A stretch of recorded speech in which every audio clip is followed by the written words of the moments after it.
I শোনো, চ্যানেলটি subscribe করে ঘন্টাটি বাজিয়ে দিও, কেমন?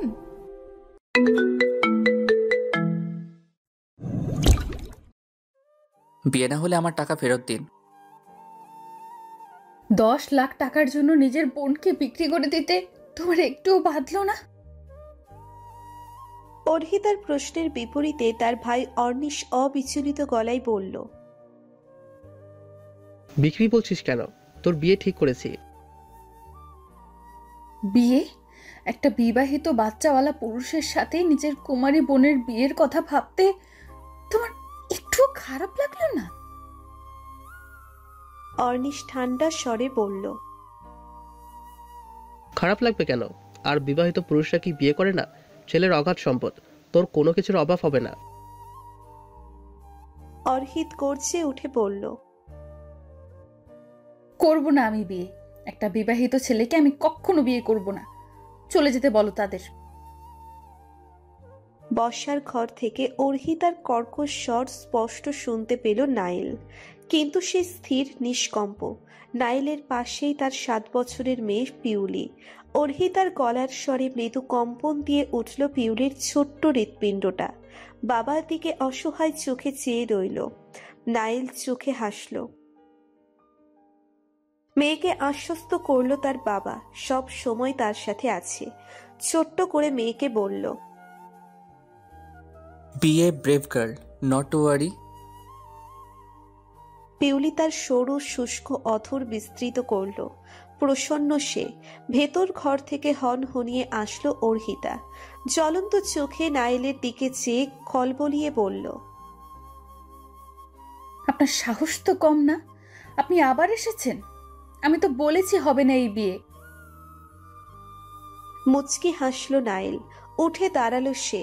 পকেটে 2 হাত গুজে মুখমণ্ডলে ভারী ভাব আনে। ভ্রুকুটি করে অর্হিতা। লোকটা লাগাম ছাড়া বেয়াদব। চোখের কোণে নিগুড়ো হাসল নাইল। নিরুদ্বেগ গলায় বলল, ইটস ওকে, বিয়ে না হলে আমার টাকা ফেরত দিন রাইট নাও। শেষের বাক্য এমন ভাবে বলল ধরপড়িয়ে উঠল অর্হিতা। রাগে ফুঁসে উঠে বলল, ভাইয়া ফিরিয়ে দাও তার টাকা। বসার ঘরে একপাশে দাঁড়িয়ে আছে অর্হিতার মামা মামি। তাদের মেয়ে রুমঝুমও আছে। অর্নিশ অর্হিতার আপন ভাই। বাবা মায়ের মৃত্যুর পর মামা বাড়িতেই থাকে তারা। অর্নিশ ছোট একটা ফার্মে চাকুরি করে। স্বল্প বেতনে তার অভিলাষ বিস্তীর্ণ। সে অভিলাষের পূর্ণতার জন্য নিজের বোনকে একজন বিপত্নীক পুরুষের সাথে 10 লাখ টাকার বিপরীতে বিয়ে দিতে রাজি হয়েছে। কিন্তু এই বিয়ের ঘোর বিরোধী কোণে নিজে। অর্হিতা কিছুতেই নাইলকে বিয়ে করতে রাজি নয়। বোনের মুখে টাকা ফেরত দেওয়ার কথা শুনে কলিজা ঝাঁঝরা হয়ে গেল যেন অর্নিশের। কলের পুতুলের মতো বলল, টাকা নেই। ফ্ল্যাট কেনার জন্য অলরেডি বায়না করে ফেলেছি আমি। সামনের মাসেই আসবে। সামনের মাসেই উঠব। বাকিটা কিস্তিতে শোধ করব। ভাইয়ের কথায় তেলে বেগুনে জ্বলে উঠল অর্হিতা। এর রাগে বিহ্বল হয়ে পড়ল, তুমি কি মানুষ? ভাই হয়ে কি করে পারলে এমনটা করতে? ঘৃণা হচ্ছে আমার। ছলছল করে উঠল অর্হিতার চোখ। তার ভাইটা এত লোভী কি করে হলো? নাইল নির্লিপ্ত হাসল। অত্যন্ত শান্ত স্বরে বলল, ওয়েল, আপনার কোনো বয়ফ্রেন্ড আছে মিস অর্হিতা? অর্হিতার রাগে যেন কেউ ঘি ঢেলে দিল। গনগনে উত্তপ্ত ছড়িয়ে পড়ল, নেই। তা দিয়ে আপনার কি দরকার? তাচ্ছিল্য হাসল নাইল। ফিচেল গলায় বলল, এই বয়সে এসেও একটা বয়ফ্রেন্ড জোটাতে পারলেন না? Very sad. তো আর কি করার, জাস্ট গেট রেডি, বিয়েটা আজই হবে, আর এক্ষুনি। অর্হিতা তার রাগের বিস্ফোরণ ঘটালো। দাপিয়ে উঠে বলল, আপনি বললেই হলো? নাইল ধপ করে কাউচে বসল। ভীত পিউলির দিকে চেয়ে তুচ্ছ গলায় বলল, 2 ঘন্টা সময় দিলাম মিস্টার অর্নিশ, হয় আমার টাকা ফেরত দিন, না হলে কাজী ডেকে আনুন। অর্নিশ চকচকে গলায় বলল, আরে না না, আপনি বসুন, আমি এখনই কাজই ডেকে আনছি। অর্নিশ চলে যেতেই অর্হিতার মামা মামি সেখান থেকে প্রস্থান করলেন। তারা নিশ্চুপ, কারণ তাদেরকেও আলাদা করে টাকা দেওয়া হয়েছে। অর্হিতার রাগে জ্বলে যাচ্ছে, ইচ্ছে হচ্ছে এই লোকটাকে ধাক্কা মেরে বাড়ি থেকে বের করে দিতে। পরক্ষণেই তার অন্তঃকরণে অমাবস্যা ছেয়ে যায়। এই বাড়ির মানুষগুলো তো তাকে বের করার জন্য উঠে পড়ে লেগেছে। সে তো একটা খড়কুটো, তার কি কোনো দাম আছে? আধা ঘন্টা যাবৎ বসে আছে নাইল, অর্নিশ এখনো ফেরেনি। অস্তভা সূর্যের টকবকে লাল রঙে রক্তিম হয়ে উঠেছে শেষ বিকেল। ধূসর পশ্চিমা দেশ তখন রঞ্জিত। ম্লান চোখে বাবার দিকে তাকালো পিউলি। নাইল আদুরে গলায় বলল, খিদে পেয়েছে আমার অ্যাঞ্জেলের? পিউলি নিঃশব্দে মাথা ঝাঁকালো। নাইল চোয়াল শক্ত করে বলল, এইবারের মানুষগুলোর গাফিলতির কারণে মেয়েটা তার না খেয়ে আছে এখনো। নাইল ভারী গলায় ডেকে ওঠে, তমাল, তমাল। ড্রাইভার তমাল বাইরেই দাঁড়িয়েছিল। নাইলের ভারী স্বরে হন্ততন্ত হয়ে ঘরে ঢোকে। ব্যগ্র গলায় বলল, জি স্যার। গাড়িতে খাবার রাখা আছে, নিয়ে এসো। তমাল দ্রুত চলতে শুরু করে। ঘর থেকে বেরিয়ে মিনিট দুয়েকের মধ্যে খাবার নিয়ে ফিরে আসে। পিউলিকে দিতেই ছোট্ট পিউলি নীরস হাসে, চোখ ভরা তার ক্লান্তি। নাইলের বুক ভারী হয়। মেয়েটা আজ বিকেলে একটুও ঘুমাতেও পারেনি। অর্নিশ ফিরে আসে আরো মিনিট 20 পর। অর্হিতা কিছুক্ষণ চিৎকার চেঁচামেচি করে নিজেই শান্ত হয়ে যায়। গত 1 মাস ধরে চলেছে এই বিয়ের গুঞ্জন। আজই সে জানতে পেরেছে নাইল মোটা অঙ্কের টাকা ছড়িয়েছে তার জন্য। ভাইয়ের এমন লোভাতুর কর্মকাণ্ডে আর কিছু ভাবতে পারল না অর্হিতা। লোকটার দোষ দিয়ে কি লাভ? বউ মরেছে বলে তো আর সারা জীবন একা কাটাতে পারে না। আরো টাকার কুমির, টাকা ছড়ালেই মেয়ের অভাব হবে না। তবে অর্হিতাও ববিতা আর শাবানা নয়, মালালা ইউসুফ চায়ও নয়। সে অর্হিতা। ওই বাচ্চাওয়ালা কচি মেয়ে বিয়ে করার স্বাদ করা লোকটাকে যদি নাকানি চুবানি না খাইয়েছে, তাহলে সেও শাবানার মতো সেলাই মেশিন নিয়ে গার্মেন্টস খুলে ফেলবে। পরে ধীরে ধীরে বড় লোক হয়ে যাবে। রাগের মাথায় বিব্রতকর চিন্তা ভাবনার উদয় হচ্ছে শুধু। কিন্তু সব কথার শেষ কথা, বিয়েটা তাকে করতে হচ্ছে। বিয়ে সম্পন্ন হয় নির্বিঘ্নে। নাইল আগেই মেয়েকে নিয়ে গাড়িতে বসে আছে। বাড়ির কারোর সাথে একটা কথাও বলেনি অর্হিতা। নিজের প্রয়োজনীয় জিনিসপত্র ব্যাগে ঢুকিয়ে বাড়ি থেকে বেরিয়ে আসে। দরজা খুলেই ধপাস করে গাড়ির ভিতরে বসে সে। তমাল ভ্যাবাচ্যাকা খেয়ে যায়। তার মনে হলো কোনো প্রাচীন যুগের ডাইনোসর হামলা করেছে তার গাড়ির উপর। ঠোঁট চিপে হাসল নাইল। মেয়েটাকে রাগলে সাধারণের মাঝেই অসাধারণ লাগে। পিউলি বসেছে নাইল আর অর্হিতার মাঝে। অর্হিতার পাশ থেকে দূরত্ব কমিয়ে এনে তার হাতটা ছুঁয়ে বলল, মামনি। অর্হিতা নগ্ন রাগের বর্ষণ ঘটালো। শাসিয়ে উঠে বলল, এই মেয়ে, একদম আমাকে মামুনি বলবে না, সরে বসো।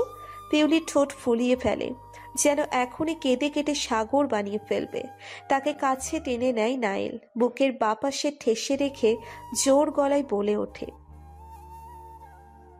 তমাল, তোমার পাশের সিটে একটা খাম আছে, গিয়ে মিসেস অর্হিতার ভাইকে দিয়ে এসো। আর বলবে আমি যেন তাদের কাউকে আমার বাড়ির আশেপাশে না দেখি। গো ফাস্ট। রাগে অর্হিতার শরীর রিরি করে ওঠে। সহ্য হচ্ছে না এই লোকটাকে তার। এতটা জঘন্য মানুষ হয় কি করে? নাইল গুমোট শ্বাস ফেলল। তার মেয়ের মা প্রয়োজন, আর তার নিজের মেয়েকে প্রয়োজন। উদ্বিগ্ন নাইল নিজ জঠর থেকে জন্ম না দিয়েও কি কারো সত্যিকারের মা হওয়া যায়? শরতের বিকেলে শুভ্র নীলাভ ঝলমলে আকাশের মতো দুই চোখে চেয়ে আছে পিউলি। উচ্ছ্বসিত অন্তঃকরণের নিত্য তার অভিলাষ। বারংবার হৃদ প্রকোষ্ঠে মাতৃস্নেহের অনুপস্থিতিতে কাতর হওয়া দুঃখের সমুদ্রে পাল তোলা নৌকা পেয়েছে সে। মা পেয়েছে পিউলি। ঊষরে আকস্মিক মৃগ তৃষ্ণিকার মতো নাইলের বিয়ের কথা শুনেছিল রীতি, কিন্তু সেই মৃগ তৃষ্ণিকা সত্য রূপে তার সামনে দৃশ্যমান হতেই বিচলিত, উৎপীড়িত সে। ঘন বর্ষার অবিশ্রান্ত ঝুমঝুম বৃষ্টিতে সিক্ত তার আখিদয়, হাঁপিয়ে উঠতেই নিচের ঘরের দিকে ততস্থ পায়ে ছুটে যায়। পিউলি বাবার মুখের দিকে তাকালো। তার চোখে উদ্ভট প্রশ্নের উত্তর দিতে অপারগ নাইল মিষ্টি করে হেসে বলল, ঘরে যাও মামুনি, পাপা আসছে। মাথা ঝাঁকায় পিউলি। ছোট্ট ছোট্ট কদম ফেলে নিজ গন্তব্যে হেঁটে চলে। রাগের নগ্ন প্রকাশ ঘটালেন সায়েরা। দগ্ধ গলায় বললেন, বিয়ে যখন করতেই হবে তাহলে আমার মেয়েটাকে বিয়ে করতে কম কিসে রীতি? পিউলির মা হওয়ার যোগ্যতা নেই ওর, নাকি তোমার স্ত্রীর? নাইল সংকীর্ণ গলায় প্রত্যুক্তি করে বললেন, খালামণি, আমি আপনাকে আগেও বলেছি, রীতিকে সবসময় আমি বোনের মতোই দেখেছি। আমার পক্ষে ওকে বিয়ে করা কখনোই সম্ভব নয়। তাহলে ওই বাইরের মেয়েটাকে বিয়ে করলে কেন? নাইল অনুদ্বেগ গলায় বলল, কারণ পিউলি চেয়েছে। নাইল উঠে পড়ে, নিজ কক্ষের দিকে পদযুগল বাড়ায়। সায়রা সম্পর্কে নাইলের মা হলেও তাকে সে খালামণি বলেই ডাকে।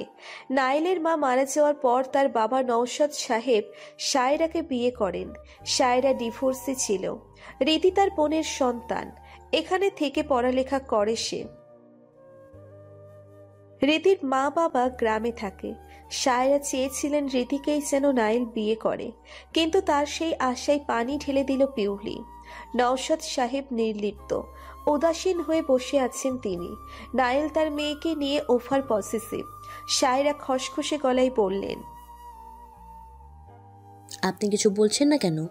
এসব ঝামেলার কি দরকার ছিল? নওশাদ সাহেব মাথা তুললেন, মিহি গলায় বললেন, কি বলতে চাইছো তুমি? জ্বলে উঠল সায়রা, রুষ্ট গলায় বলল, নাইল কেন ওই মেয়েটাকে বিয়ে করে আনলো? আমার মেয়েকে বিয়ে করতে ওর কি সমস্যা? নওশাদ সাহেব শ্বাস ফেললেন, চাপা গলায় বললেন, পিউলি ওই মেয়েটাকেই ওর মা হিসেবে চেয়েছে। মেয়েটা আমাদের জন্য যা করেছে তা ভোলা যাবে না। আর বিয়ে করার ব্যাপারটা একান্ত নায়ালের সিদ্ধান্ত, তাতে হস্তক্ষেপ করা আমি সমীচীন মনে করছি না। সায়রা সরসে দাঁতে দাঁত চেপে বললেন, ভাবুন তো, যদি ওই মেয়ে কোনোভাবে নাইলের সন্তানের মা হয় তখন কি হবে? শঙ্কিত আখি পল্লবে তীব্র ভয়ের প্রকট হলো। নওশাদ সাহেবের অন্তর ইন্দ্রিয়তে উচ্চাটন শুরু হলো। ত্রস্ত গলায় বলে উঠলেন, নায়াল সবকিছু ভেবেচিন্তেই করেছে।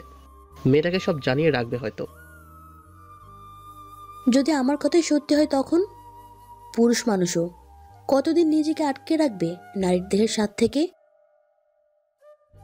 গর্জে উঠলেন নওশাদ সাহেব, দারাজ গলায় বললেন, মুখে লাগাম লাগাও। জন্ম না দিলেও সম্পর্কেও তোমার ছেলে। একটু তো লেহাজ করো সম্পর্কের। আর ভুলে যেও না, লুবানা এখনো বেঁচে আছে। কাউচ থেকে হন্তি দন্তি হয়ে উঠলেন নওশাদ সাহেব। স্ত্রীর এমন বেহুদা কথায় তার মস্তিষ্ক যন্ত্রণা শুরু হলো। হাজারো স্বপ্নের ভিড়ে মেয়েদের অন্যতম স্বপ্ন সংসার, স্বামী, সন্তান। নিজের হাতে করা ছোট্ট বাবুই পাখির বাসা, আদরে ভরা স্বামী, ভালোবাসার প্রতীক সন্তানকে নিয়ে সহস্র মেয়ের বুকের হৃদ গহীনে থাকে সুপ্ত বাসনা। তা আজ এক নিমেষেই শেষ হয়ে গেছে অর্হিতার। অর্হিতার চোখে জল নেই। ভাগ্যকে দোষ দেওয়া ছেড়ে দিয়েছে সে অনেক আগেই, যখন তার বাবা মা মারা গেছে তখন থেকে। আত্মীয় স্বজনরা নামের সাহায্য করতেও এক পা এগিয়ে আসেনি। দুঃসম্পর্কের এই মামা মামি সেদিন তাদের দুই ভাই বোনকে আশ্রয় দিয়েছিল। পড়ালেখা করছে অতি কষ্টে। যখন থেকে নিজের উপর ভরসা তৈরি হলো তখন থেকেই টিউশনি করে নিজের পড়ার খরচ চালাতে শুরু করে। মামা মামি এমনিতেই তো তাকে দুবেলা খেতে দেয়নি, বাড়ির সব কাজ করিয়ে নিয়েছে তার বিনিময়ে। নাজুক নারী হাত হয়েছে খরা মৃত্তিকা। আফসোস হচ্ছে অর্হিতার। মাসখানেক আগে বান্ধবীর বাবাকে হাসপাতালে দেখতে গিয়েই পরিচয় নাইলের সাথে। পরিচয় বললে ভুল হবে, পিউলির জন্য দিকবিদিক শূন্য হয়ে রক্তের জন্য দৌড়ে বেড়াচ্ছিল নাইল। সেই পরিস্থিতিতেই স্বর্গদূত হয়ে উপস্থিত হয় অর্হিতা। তার রক্তেই নতুন জীবন পায় পিউলি। ভেজানো দরজা মেলে ভেতরে ঢোকে নাইল। তাকে দেখেই খলবলিয়ে ওঠে অর্হিতা, গজগজ করে বলল, উপকারের এই প্রতিদান দিলেন আপনি? নাইল ছোট্ট শ্বাস ফেলল, বিনয়ী গলায় বলল, আপনি আমার সামনে আর কোনো পথ রাখেননি। তাই বলে ভাইয়াকে টাকার লোভ দেখাবেন? কৃত্রিম বাতির আলোক ছটায় অর্হিতার উগ্রমূর্তি অক্ষিগোচর হলো নায়েলের। মেয়েটার রাগ যেন শিরায় শিরায় ধাবমান রক্তের সাথে মিশে আছে।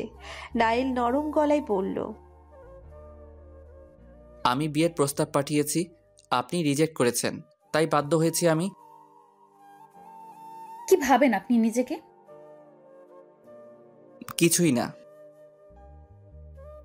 গায়ের ব্লেজারটা খুলে হাতে নিল নায়েল। দরজার পাশে টেবিল, তার সাথে লাগোয়া চেয়ারটা টেনে নির্বিঘ্নে বসলো। শ্রান্ত গলায় বলল, বিয়ে করা কোনো অপরাধ নয়, তবে আই এম সরি। অর্হিতা উষ্ণ গলায় হাসল, বিয়ে করা অপরাধ নয়, বৌমরা ছেলের কচি মেয়ে বিয়ে করা অপরাধ। অর্হিতা এহেন কথাই হাসি আটকাতে বেগ পেতে হলো নায়েলকে। এক ভ্রু উঁচু করে তার সেই হাসির কারণে টকবক করে ওঠে অর্হিতা। আপনি কি বলতে চাইছেন বলুন তো? আপনার মেয়ের জন্য অন্য কোনো মা পেলেন না, আমাকেই আপনার বিয়ে করতে হলো? ওকে তো আপনি বাঁচিয়েছেন, ও আপনাকেই ওর মা হিসেবে চাই। কিন্তু আমি চাই না, আপনার মেয়েকে আমি চাই না, বুঝতে পেরেছেন? দীর্ঘশ্বাস ফেলল নায়েল, ছোট্ট করে বলল, এছাড়া আপনার কাছে আর কোনো উপায় নেই। আপনাকে এই বাড়িতেই থাকতে হবে, আমার মেয়ের মা হয়ে থাকতে হবে। রাগে থরথর করে অর্হিতার শরীর। লোকটা কত বড় অসভ্য! চিৎকার করে ওঠে অর্হিতা। আমি আপনার মেয়েকে বাঁচিয়েছি, সেই খুশিতে আপনি আমাকে মেরে ফেলতে চাইছেন? নায়েল ভ্রুকুঞ্চন করে অবাক গলায় বলল, আপনি ভুল ভাবছেন, আমি আপনাকে জোর করতে চাইনি। মেরে ফেলবো কেন, বরঞ্চ বাঁচিয়েছি। আপনার ভাই বলল আপনি বাইরের ক্রান্তিতে গিয়ে হায়ার স্টাডি করতে চান, আমি আপনার জন্য সব ব্যবস্থা করব, শুধু তার বিনিময়ে আমার মেয়েকে আপন করে নেবেন, দ্যাটস ইট। রাগে হতবিহ্বল অর্হিতা বিছানার পাশ টেবিল হতে টেবিল ল্যাম্পশেডটা নিয়ে ছুঁড়ে মারে নায়েলের দিকে। তা সোজা গিয়ে লাগে নায়েলের কপালে, কেটে যায় অনেকটা জায়গা। অর্হিতার রাগ কমল না, মায়াও হলো না লোকটার জন্য। ভাবে কি নিজেকে? জোর করে বিয়ে করে একটা বাচ্চা ধরিয়ে দিলেই হলো? না, এমনিতেও ও বাড়িতে তার কোনো সম্মান নেই। এখানেও যদি তাই হয় তাহলে সে লড়বে, নিজের জন্যেই লড়বে। অন্যের বাচ্চাকে সে কেন মাতৃস্নেহ দেবে? কপালে হাত দিয়ে উজ্জ্বল চোখে চেয়ে আছে নায়েল। মেয়েটার এই ঝোড়ো রাগের জন্যই এত কাঠখড় পুড়িয়ে তাকে বিয়ে করেছে সে। তার প্রতি তিক্ততা এই সম্পর্কের মাঝে দেয়াল তুললেও তার মেয়েকে দেবে আশ্রয়। পিউলির জীবন সংকটে এই মেয়েই হবে তার হাতিয়ার, যে পিউলিকে রক্ষা করবে ওই অদৃশ্য শত্রুর হাত থেকে। 10 মাস 10 দিন একটা ভ্রূণকে যেমন মা তার জঠরে লালন করে পৃথিবীর ভয়াল আগ্রাসন থেকে রক্ষা করে, ঠিক তেমন ভাবে অর্হিতাও তার পিউলিকে রক্ষা করবে সেই নামহীন ভয়ঙ্কর প্রহেলিকা থেকে, যা এখনো বলয় হয়ে ঘিরে রেখেছে তার মেয়েকে। অর্হিতার এই রাগী জেদি মনে তার মেয়ের জন্য জায়গা করে তুলতে হবে। পাথরে ফুল ফোটা অসম্ভব, কিন্তু যদি ফোটে তবে তা অবিশ্বাস্য। অর্হিতা সেই পাথর, তার বুকেই ফুল হয়ে ফুটুক পিউলি। নাইল সেই আশাই আশাবাদী। প্রভাতের মিষ্টি রোশনায় এলোথেলো হয়ে ঢুকে পড়ছে থাই ক্লাসের কাজ ভেদ করে। দেওয়ালের সাথে লাগোয়া কৃষ্ণচূড়া গাছটায় কচি পাতার স্বয়ম্বর। শীতল মিহি প্রবঞ্চনে সাইলাব হয়ে উঠছে মেদিনী। প্রভাকরের হলদে রঙের দুষ্টু আলো যখন নায়েলের চোখের পল্লবে খেলছে, তখন তার মাথায় লাগা আঘাতের জায়গায় ছোট ছোট 12 সেন্টিমিটারের হাতের পাঞ্চার প্রগাঢ় তুলতুলে স্পর্শে মত্ত হতে থাকে। আখি মেলে চাইতেই নাইলের মুক্ত চাহনিতে ঘেরাও হয় পিউলির ছোট্ট আনন, বিহঙ্গের মনোহারী হাসি। অলস হাসিতে উঠে বসে নাইল। পিউলির কপালে আস্ত চুমু খেয়ে বলল, গুড মর্নিং লিটল বার্ড। পিউলি মুক্ত ঝরা হাসে, কচি কচি ঠোঁটে ইঁদুর দাঁতের হাসি। ভাঙা ভাঙা গলায় বলল, গুড মর্নিং পাপা। চোখে হাসে নায়েল। তার সমস্ত অবসাদ ব্যথা এক নিমেষেই মিশে গেল বাতাসে। পিউলি উঠে দাঁড়ায়। নায়েলের কপালের ক্ষত জায়গাটায় হাত দিয়ে বারংবার ছোঁয়, কিন্তু অতি সন্তর্পণে, পাছে ব্যথা লেগে যায়। অর্হিতা তার রাগের বহিঃপ্রকাশ ঘটায় নায়েলকে আঘাত করে। নাইল প্রতিবাদ করেনি, ড্রেসিং করে ওয়ান টাইম স্ট্রিপ লাগিয়ে নেয়। পিউলির কক্ষেই জায়গা হয় তার। বাবার ব্যথায় মন ভারাক্রান্ত হয় পিউলির। ঠোঁট ফুলিয়ে বলল, ব্যথা পেয়েছো পাপা? নাইল অধর ছড়ায়, আলতো অনুভূতিতে বলল, নো মাই প্রিন্সেস, কাম। মেয়েকে পায়ের উপর বসিয়ে গালে চুমু খাই নাইল। পিউলির ছোট্ট চুলের অরণ্যে হাত গলিয়ে বলল, ব্রাশ করেছো? খেয়েছো? না। কেন? শিওর নত করে পিউলি। বিষণ্ণ গলায় বলল, আমি তোমার সাথে খাবো। মলিন হাসে নাইল। নিরুত্তাপ গলায় বলল, যাও টেবিলে, পাপা ফ্রেশ হয়ে আসছি। ওকে পাপা। দীর্ঘশ্বাস ফেলে নাইল। খাওয়ার টেবিলে সবাই উপস্থিত থাকলেও নেই অর্হিতা। মিঠে অভিমানে শান্ত পিউলি। তার মা কেন আসে না? বারবার সিঁড়ির দিকে চোখ ফেলছে সে। আচমকা পদধ্বনিতে উজ্জ্বল হাসে পিউলি। অর্হিতা এসে দাঁড়িয়েছে ডাইনিং স্পেস থেকে একটু দূরে। পিউলি উচ্ছ্বসিত মেজাজে চেয়ার থেকে নেমে এসে ব্যাকুল হয়ে অর্হিতার আঙ্গুল চেপে ধরে। ঝরঝরে হাসির ফোয়ারা বইয়ে বলল, মামনি এসো এসো, খাবে চলো। অর্হিতার সুপ্ত রাগ বিক্ষিপ্ত হলো। ঝাড়া মেরে হাতটা ছাড়িয়ে বলল, তাই মেয়ে, তোমাকে না বলেছি আমাকে মামুনি বলে ডাকবে না? আমি তোমার মা নই? যাও এখান থেকে। শিরা ফুলে ওঠে নায়েলের। বাবার দিকে দুঃখী দুঃখী চোখে চেয়ে থাকে পিউলি। নায়েল গম্ভীর আওয়াজে বলল, নিজের জায়গায় বসো পিউ। পিউলি তার ছোট্ট কদমে ফিরে আসে নিজের জায়গায়। তাচ্ছিল্য ভরা চাহনি অর্হিতার। উপহাস করে বলল, জুতো মেরে গুরুদান। ঘরের কেউ কোনো প্রতিক্রিয়া করল না। অর্হিতার মেজাজ চড়ে গেল দ্বিগুণ। নওশাদ সাহেবের দিকে তাকিয়ে জ্বলন্ত গলায় বলে ওঠে, আপনি তো তার বাবা, তাই না?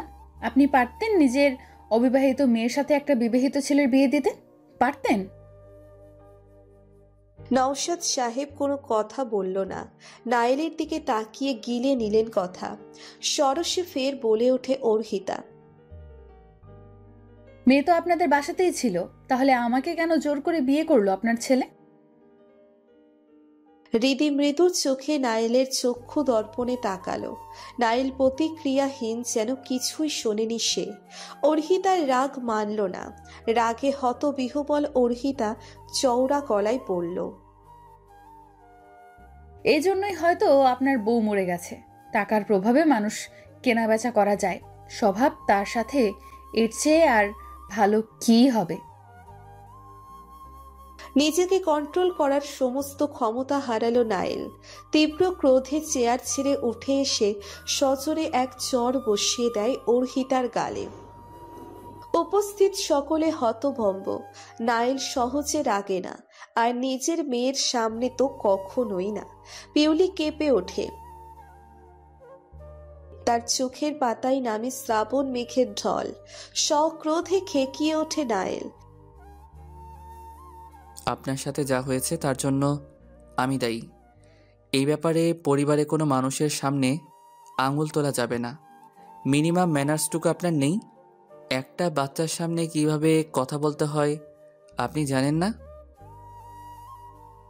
ছলো ছলো চোখে অর্হিতার ফোঁসফোঁস করছে। তার চোখের দিকে দৃঢ়তার সাথে তাকিয়ে কাঠখোট্টা গলায় নাইল বলে ওঠে, পিউলির খাবার বক্সে দিয়ে দাও। চলো পিউ। নীরবতায় আচ্ছন্ন হয় ঘর। কারো অন্তঃকরণে তীব্র আক্রোশ, কারো চেহারায় মলিনতা, কেউ বা উল্লাসিত। খাবার সামনে নিয়ে বসে আছে পিউলি। চেয়ারে বসে ডেস্ক ডিঙিয়ে মেয়ের দিকে কাতর চোখে চেয়ে আছে নাইল। কেবিনের একপাশে ডিফান, সেখানে নির্বিকার বসে আছে পিউলি। নাইল চেয়ার ছেড়ে উঠে আসে। ছোট্ট টি টেবিলের উপর হাত রেখে হাঁটু ভাঁজ করে বসে। মর্মাহত গলায় বলল, খেয়ে নাও পিউ। আমি খাবো না। তুমি মামুনিকে মারলে কেন? বুকের কার্নিস ছুঁয়ে রক্তক্ষরণ হয় নাইলের। ছোট্ট করে বলল, আই এম সরি। তুমি মামুনিকে সরি বলোনি? ফোঁস করে শ্বাস ফেলল নাইল। গাঢ় গলায় বলল, বলবো। আর সরি কি? হতাশ শ্বাস ফেলে নাইল। মেয়েটার গায়ে হাত তোলা তার ঠিক হয়নি। যে অপরাধে সে অর্হিতার গায়ে হাত তুলেছে, সেই একই অপরাধে সেও দোষী। নাইল ভেবে পায় না লুবানার সাথে দীর্ঘ সময় কাটিয়েও তার প্রতি পিউলির কোনো মায়া তৈরি হয়নি। কিন্তু অর্হিতাকে প্রথম দেখাতেই তার প্রতি অমোঘ টান অনুভব করেছে পিউলি। হাসপাতালের সফেদ বিছানায় যখন শুয়েছিল পিউলি, তখন পুরো পৃথিবীকে বিস্বাদ মনে হয়েছিল নাইলের কাছে। চোখ পিটপিট করে চেয়ে প্রথমবার যখন পিউলি অর্হিতাকে দেখে আর জানতে পারে যে তার রক্তেই বেঁচে উঠছে পিউলি, তখন থেকে এক অমীমাংসিত অজ্ঞাত আছোয়া মায়ায় আবিষ্ট হয় পিউলি। নাইলকে বাধ্য করে বারবার অর্হিতার সামনে গিয়ে দাঁড়াতে। মায়ের আদরহীন এক সন্তানের আকুতি ফেলতে পারে না নাইল। বেহায়ার মতো বারবার কড়া নেড়েছে অর্হিতার অন্তর্হৃদয়ের বদ্ধদ্বারে। প্রতিবারেই সে ফিরে এসেছে রিক্ত হস্তে। তাই বাধ্য হয়ে এমন গর্হিত কাজ করেছে সে। অর্থের প্রলোভন দেখিয়ে ক্ষমতার জোর খাটিয়ে মেয়েকে মা এনে দিয়েছে। কেন জন্ম না দিলে কি মা হওয়া যায় না? মগ্ন হয়ে উপন্যাস পড়ছে অর্হিতা। চোখের বালি কেন যেন তার একটু বেশিই পছন্দ। বার কয়েক পড়েও যেন তৃপ্তি মেলে না। অর্হিতার জীবনেও অনেক চোখের বালি রয়েছে, সেখানে নতুন করে যোগ হলো ওই টাকার কুমির।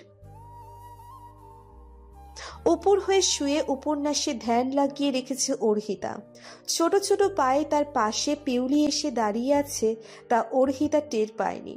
অর্হিতার খোলা চুলে পিউলির হাতের স্পর্শেই সপ্রতিভ হয় সে। ক্ষুব্ধ চোখে পিউলি দেখেই বলল, তুমি তুমি এখানে কেন? পিউলি গাল ভর্তি হাসি হেসে বলল, তোমার জন্য। পিউলির হাতে একটা বক্স দেখতে পাই অর্হিতা। কণ্ঠস্বরে নমনীয়তা এনে বলল, এইটা কি? সরি গিফট, পাপা তোমাকে সরি বলেছে। অর্হিতা তাচ্ছিল্য চোখে চেয়ে কটাক্ষ গলায় পড়ল। তো আমি কি করব? পিউলি শিওর নত করে। অর্হিতার হঠাৎ করে কেন যেন মায়া লাগলো। উঠে বসে সে, দারাজ গলায় জিজ্ঞেস করল, তোমার পাপা কোথায়? পিউলি মিহি গলায় বলল, বাইরে। কটমট করে ওঠে অর্হিতা। থাপ্পড় মেরেছে নিচে আর মেয়েকে পাঠিয়েছে সরি বলতে। বেয়াদব লোক। অর্হিতা দৃঢ় গলায় বলল, যাও তোমার পাপাকে ডেকে আনো। এই মুহূর্তে সূর্য রশ্মি বিচ্ছুরণ হলো পিউলির ছোট্ট অধরে। দৌড়ে গিয়ে নাইলকে নিয়ে আসে। কক্ষে ঢুকতেই নাইলের ব্রীড়া দৃষ্টি। মেয়েটার গায়ে হাত তুলে ঠিক করেনি সে। পিউলি ঝলমলে গলায় বলল, পাপা এসেছে মামুনি। কেন যেন এখনো অর্হিতার মামনি ডাকটাই রাগ হলো না। সমস্ত রাগ গিয়ে উপচে পড়ল নাইলের গম্ভীর মুখটার দিকে। পা উঠিয়ে বিছানায় বসে অর্হিতা। উপন্যাসের বইটা হাতে নিয়েই চোখের সামনে ধরে। মেয়েটার ভাবগতি ঠিক ধরতে পারছে না নাইল। পিউলি শঙ্কিত চোখে চাইল অর্হিতার দিকে। অর্হিতা গলা খাকারি দিয়ে পড়ল, সরি বলুন। পিউলি টুক করেই বাবার দিকে তাকালো। নাইল বুক ফুলিয়ে শ্বাস নিয়ে বলল, সরি। এভাবে নয়, হাঁটু মুড়ে বসে তারপর বলবেন। পিউলির বিমূঢ় চাহনি। নাইলের চোয়াল শক্ত করে আসে। দাঁতে দাঁত নিষ্পেষণ করে কটকট করে তাকিয়ে থাকে। অসহায় মুখে বলে ওঠে পিউলি, পাপা। নাইলের বুকের কোণে ব্যবচ্ছেদ ঘটে। সে আর কিচ্ছু ভাবল না। চাপা ক্ষোভ নিয়ে হাঁটু মুড়ে বসে বলল, সরি। অর্হিতা চোখের পাতা ঝাঁকিয়ে ঠোঁট প্রশস্ত করে শুষ্ক গলায় বলল, শুনতে পাইনি, জোরে বলুন। ফোঁস করে দম ফেলল নাইল। পূর্বেকার ন্যায় পিউলির ভারাক্রান্ত স্বর, পাপা, মামুনি শুনতে পায়নি। নাইল নাকের পাটা ফুলিয়ে দম আটকে বলল, সরি। অর্হিতা কিঞ্চিত রাগ মিশ্রণ করে গাঢ় গলায় বলল, কারোর উপর চড়ে বসার সময় তো আপনার গলায় অনেক জোর থাকে, এখন নেই কেন? একটু বাড়াবাড়ি হয়ে যাচ্ছে না মিসেস অর্হিতা নাইল আনসারি? অনুপলেই ধক করে ওঠে অর্হিতার বুকটা। এই মানুষটা তার স্বামী ভুলেই গিয়েছে সে। বই থেকে চোখ সরিয়ে নাইলের দিকে এক পলক তাকালো। মেয়ের জন্য হাঁটু মুড়ে বসে পর্যন্ত গেল। আজব বাবা। চোখ সরাই অর্হিতা। নাইল শক্তপোক্ত গলায় বলল, সরি। ওকে, ডান, উঠুন আর এখন যেতে পারেন। দ্বিতীয়বার আমার গায়ে হাত তুললে খবর আছে, যান এখন। তুমি ক্ষমা করেছো পাপাকে মামুনি? পিউলির দিকে পূর্ণ নজরে তাকালো অর্হিতা। মেয়েটার চোখ দুটো ভারী সুন্দর, চেহারাটাও কি মায়াবী। কিন্তু ওকে দেখে অর্হিতার মস্তিষ্ক আবার বিগড়ে গেল। খিটখিটে গলায় বলল, তোমার পাপা সরি বলেছে, আমি শুনেছি। এখন যাও, পরে জানিয়ে দেবো আমি ক্ষমা করব কিনা। আচ্ছা, এটা নাও তোমার সরি গিফট। অর্হিতা আপত্তি করল না। পিউলির হাত থেকে বক্সটা নিয়ে নেয় অর্হিতা। নাইল ক্রোড়ে তুলে নিল পিউলিকে। বাবার কাঁধে মাথা রেখে বিদুর চোখে চেয়ে রইল অর্হিতার দিকে। অর্হিতার মধ্যে কোনো ভাবাবেশ হলো না। পিউলির মুখের সামনে খাবার ধরে রেখেছে নাইল। বাচ্চা মেয়েটা বাবার উপর ভীষণ অভিমান করেছে। সেই হেতু সকাল থেকে না খেয়ে আছে পিউলি। নাইলের আবেগ মিশ্রিত বিদুর কণ্ঠ, খেয়ে নাও পিউ, পাপা সরি বলেছি তো। পিউলি খানিকক্ষণ স্থির দৃষ্টিতে চেয়ে রইল। কোমল সুরে মৌনতা ভেঙে বলল, প্রমিস করো আর কখনো মামুনিকে বকা দিবে না, মামুনিকে মারবেও না। তুমি মামুনিকে মারলে আমিও আকাশের তারা হয়ে যাব। নিহি মামুনির মতো আর কখনো তোমার কাছে আসবো না, তোমাকে পাপাও বলবো না। আরই নাইলের চোখ ভরে আসে, আঁখি নিমিলিত হতেই টুপ করে এক ফোঁটা জল গড়িয়ে পড়ে। নাইল বদ্ধ শ্বাসের দ্বার খোলে, বুক ফুলিয়ে শ্বাস নিয়ে কান ধরে আদুরে গলায় বলল, প্রমিস করছি পাপা আর কখনো মামুনিকে বকা দেব না, মারবও না। এখন খেয়ে নাও মাই হার্ট প্লিজ। পিউলি তার মাছের মতো মুখটা হা করতেই নাইল প্রাণ খোলা হাসে। তুমি যা করেছো তা একদম ঠিক করনি নাইল। নাইল অনুতাপের সুরে বলল, আমি চাইনি বাবা, বাধ্য হয়েছি। নওশাদ সাহেব গম্ভীর গলায় বললেন, এটা জাহিলিয়াত যুগ নয়, টাকার বিনিময়ে মানুষ বেচাকেনা হবে। নাইল পূর্ণ চোখে তাকালো, নম্র গলায় বলল, আমার সামনে কোনো পথ খোলা ছিল না। অর্হিতা কিছুতেই এই বিয়ের জন্য রাজি হচ্ছিল না। তার উপর ওর ওই নোংরা ভাই একটা আধবুড়োর সাথে ওর বিয়ে দিতে চাইছিল লাখ টাকার বিনিময়ে। তাই আমি নাইলের কথা মাঝেই বলে উঠলেন নওশাদ সাহেব, তো তুমিও তো তাই করেছো, টাকার বিনিময়ে কিনে এনেছো ওই মেয়েটাকে। নাইল তপ্ত নিঃশ্বাস ফেলল। তার বাবা তাকে সামাজিক শিক্ষা ঠিকই দিয়েছে, কিন্তু উদ্ভূত অনেক পরিস্থিতি মানুষকে বিবেক বিবর্জিত কাজ করতে বাধ্য করে। নাইল মৃদু গলায় বলল, জানি, কিন্তু একবার ভাবো বাবা, যদি ওই লোকটার সাথে অর্হিতার বিয়ে হতো তাহলে কি হতো? মানছি আমি যা করেছি ঠিক করিনি, কিন্তু ওর ভাই মামা মামি যা করতো তা কি ঠিক হতো? নওশাদ সাহেব সচেতন গলায় বললেন, তাহলে তুমি ওকে কেন সত্যিটা বলছো না? ও তোমাকে ঘৃণা করছে। ইচ্ছে করে বলিনি, তাহলে ওর পরিবারকে আরো বেশি ঘৃণা করবে। পরিবার ছাড়া মানুষ বাঁচতে পারে না বাবা। নওশাদ সাহেব বিছানা থেকে উঠে দাঁড়ালেন। জানালার পাশে গিয়ে দাঁড়াতেই আকাশে পূর্ণ প্রকাশিত চাঁদের ফিনকি আলো তার চোখে লাগলো। তিনি সেই আলোয় নিজের স্ত্রীকে দেখতে পেলেন। ভারী গলায় বললেন, ও তোমাকে ঘৃণা করলে পিউলিকে কখনো ভালোবাসতে পারবে না। নাইল নত স্বীকার করে বলল, আমার প্রতি অর্হিতার ঘৃণা আমাদের দুজনকে আলাদা রাখবে। পিউলি নিজ যোগ্যতায় অর্হিতার মনে জায়গা করে নেবে। পিউলির যেমন অর্হিতাকে প্রয়োজন, তেমনি অর্হিতার আমাকে প্রয়োজন। ও আমাকে মেয়েকে সেফ রাখবে, আমি ওকে। আর যদি লুবানা ফিরে আসে, তার আগে যদি তোমার প্রতি অহিতার কোনো অনুভূতি তৈরি হয়? নাইল কিছুক্ষণ চুপ করে থাকলো, পর মুহূর্তে মিহি গলায় বলল, অর্হিতাকে আমি সব জানিয়ে রাখবো। লোবানার ফিরে আসা নিয়ে ডক্টররাও সন্ধিহান। তুমি জানো ওর অবস্থা কতটা ভয়ানক। ভাগ্যক্রমে সেদিন পিউলির বেশি কিছু হয়নি, আর ওকে বাঁচাতে দেবদূত হয়ে এসেছিল অর্হিতা। ওর প্রতি আমি সারা জীবন কৃতজ্ঞ।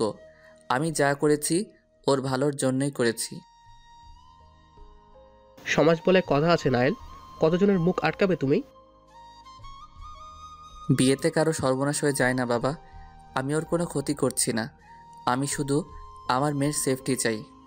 যার সাথে অর্হিতার বিয়ে ঠিক করেছে ওই লোক এর আগেও 3 বার বিয়ে করেছে। ব্রোথেলে রেগুলার আসা যাওয়া তার। এই যুগে স্বার্থ ছাড়া কেউ কিছু করে না বাবা। পিউলির জন্য বডিগার্ড ন্যানি যাই রাখি না কেন, ওরা শুধু ততটুকুই করবে যতটুকু ওদের দায়িত্ব। টাকার কাছে তো আর জীবন বিলিয়ে দিবে না, কিন্তু আমার পিউলির জন্য একটা ভরসার ছায়া প্রয়োজন, আর অর্হিতা হবে সেই ছায়া। নওশাদ সাহেব দীর্ঘশ্বাস ফেললেন, বললেন, মেয়েটা বড্ড কঠিন নাইল, ওর মনে জায়গা করা সহজবোধ্য কাজ নয়। জানি, যা পাওয়া দুর্লভ তার তেজ তত বেশি বাবা। অর্হিতাকে পুরো 2 মাস স্টাডি করেছি আমি। যেই মেয়ে ভিক্ষুককে বেশি টাকা দেওয়ার দরুন পায়ে হেঁটে বাসায় ফেরে, ভাবো তো আমার মেয়েকে একবার মেয়ে বলে মেনে নিলে ওর জন্য কি করতে পারে। তুমি আমাকে স্বার্থবাদী বলতে পারো বাবা।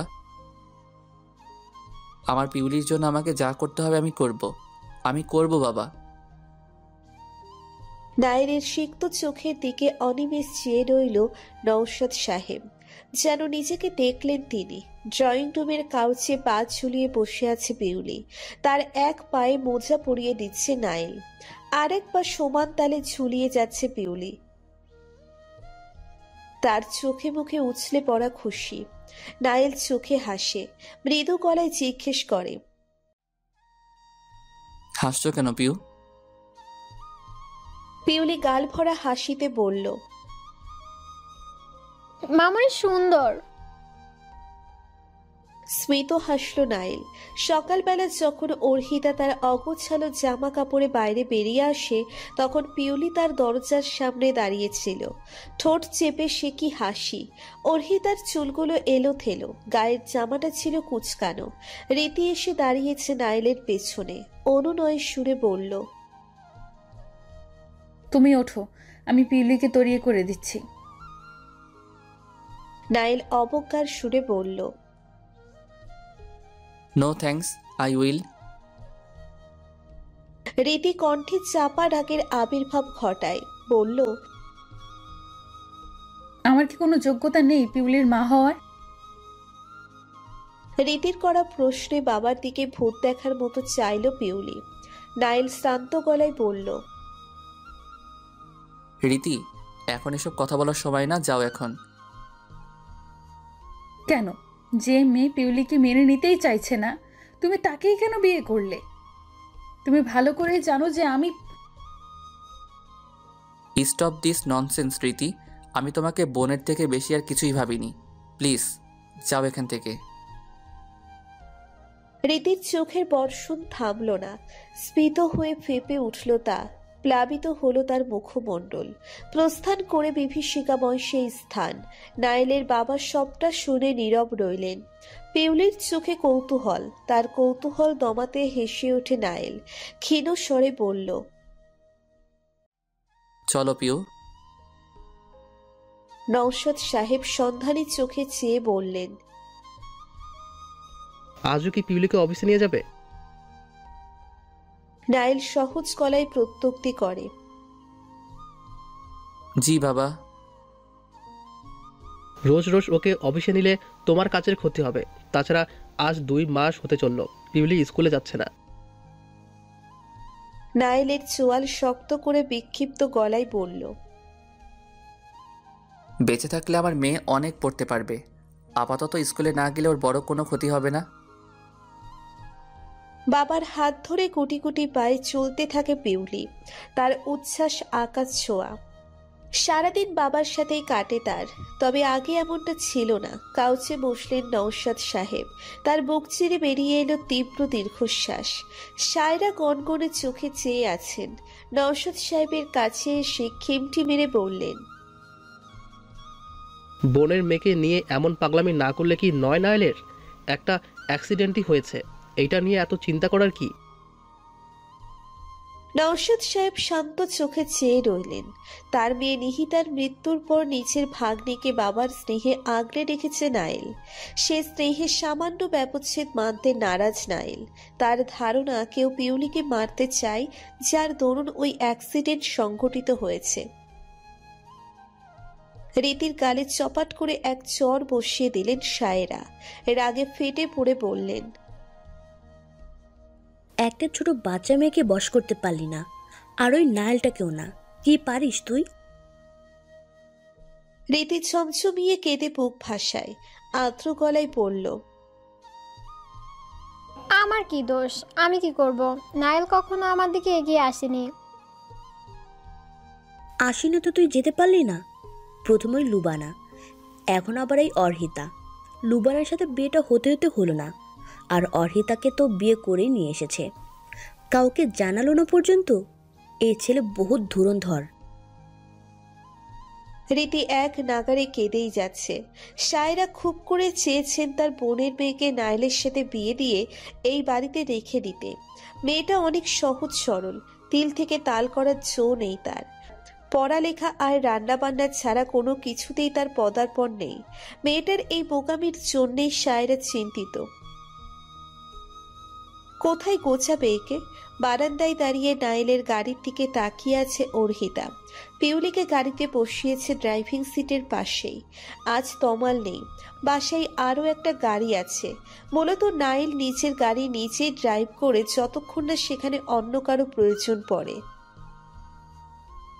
হতাশ শ্বাস ফেলে অর্হিতা। তার ভাগ্যেই এসব হওয়ার ছিল। নাইলকে অপছন্দ করার কিচ্ছু নেই। লোকটা যথেষ্ট মার্জিত আর সুশীল। বিয়ের আগে যতবার তার সাথে দেখা হয়েছে, নাইলের ব্যবহার তাকে বারবার তাকে নিয়ে ভাবতে বাধ্য করেছে।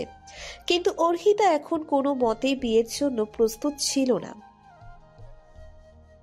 তার উপর একটা বাচ্চাকে সামলানো তার কর্ম নয়। সে পড়তে চেয়েছে, নিজেকে গড়তে চেয়েছে, তাই বিয়ের ব্যাপারে অনীহা। পিউলি মেয়েটাকে বড্ড মায়া হয় তার। মেয়েটা মামুনি মামুনি বলে মুখে ফেনা তুলে ফেলে। কিন্তু নাইলের কাজটা তার মোটেও পছন্দ হয়নি। কেন টাকার বিনিময়ে তাকে কিনে নেওয়া হবে?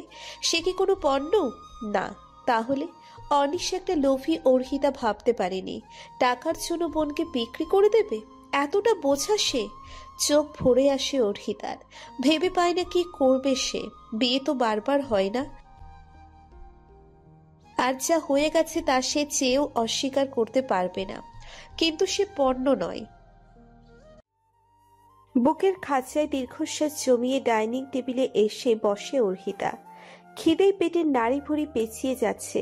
যুবা সার্ভেন্ট কলরব এসে অর্হিতাকে খাবার সার্ভ করে।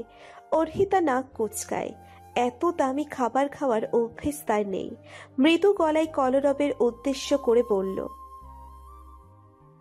আমাকে জুস টুস দিতে হবে না, 2টো পরোটা আর একটা ডিম ভেজে দিলেই হবে। তারা বুঝি এসব খায় না? ও বড়লোক তো, তাই হয়তো। আমার আবার এসবে পেট ভর্তি হয়। আপনি আমার জন্য এসবই নিয়ে আসুন। কলরব অপ্রস্তুত চোখে তাকালো। টেবিল ভর্তি খাবার থাকার পরেও আবার বায়না। তবে সে তা পালন করতে বাধ্য। কিন্তু বিপত্তি বাঁধল সায়রার। জোরালো গলায় বলে ওঠেন তিনি, অর্ডার তো এমনভাবে করছো যেন রেস্টুরেন্টে খেতে এসেছো। অর্হিতা অগ্রাহ্য চোখে তাকালো। স্লিভলেস ব্লাউজের সাথে গাঢ় কমলা রঙের মিহি জর্জেটের শাড়ি পরেছে সায়রা। অর্হিতা ড্যাব ড্যাব করে তাকিয়ে রইল। মহিলা যথেষ্ট সুন্দরী বলা চলে। এই বয়সেও চামড়া কুঁচ নেই, কেমন টান টান ভাব। চোখগুলো মাশাআল্লাহ। বয়স অনুসারে শরীরের মেদ বাড়েনি, কিন্তু এখন তার কাছে সায়রাকে বাংলা ছবির ভিলেন রানী রিনা খান মনে হচ্ছে। অর্হিতা সম্মানের সাথে বলল, আপনি কি আমাকে কিছু বললেন? সায়রা রোষ ভরা গলায় বলল, তোমাকেই বলছি, অর্ডার তো এমনভাবে করছো যেন এই বাড়ির মালকিন তুমি। অর্হিতা ভ্রু কুটি করে চোখের কোণ ক্ষীণ করে বলল, কেন? আপনাদের বাড়ির মালকিন বুঝি 2টো পরোটা আর ডিম ভাজি খায়? আমার মামার অবশ্য এত টাকা পয়সা নেই, তবুও রোজ সকালে মামি 2টো সেদ্ধ ডিম, 4টে পরোটা আর 1 গ্লাস দুধ খায়। যার পরনায় অপমান বোধ করল সায়রা। ক্ষণক্ষণে গলায় বললেন, কি বলতে চাও তুমি? কিছু না, তবে আমি যতটুকু শুনেছি আপনি মিস্টার টাকার কুমিরের সৎমা। তবে আমার কেন জানি আপনাকে তার বায়োলজিক্যাল মাদার মনে হচ্ছে। স্বভাবে কি মিল! তবে কথায় আছে না, সঙ্গ দোষে লোহা ভাসে। সায়রা রাগে গজগজ করছে। তীক্ষ্ণ জ্বলন্ত চোখে চেয়ে শ্বাস ভারী করে বললেন, বেয়াদব মেয়ে, বড়দের মুখে মুখে তর্ক! এই শিক্ষা দিয়েছে তোমার পরিবার তোমাকে? অর্হিতা হেয়ালি হাসল। কটাক্ষপূর্ণ গলায় বলল,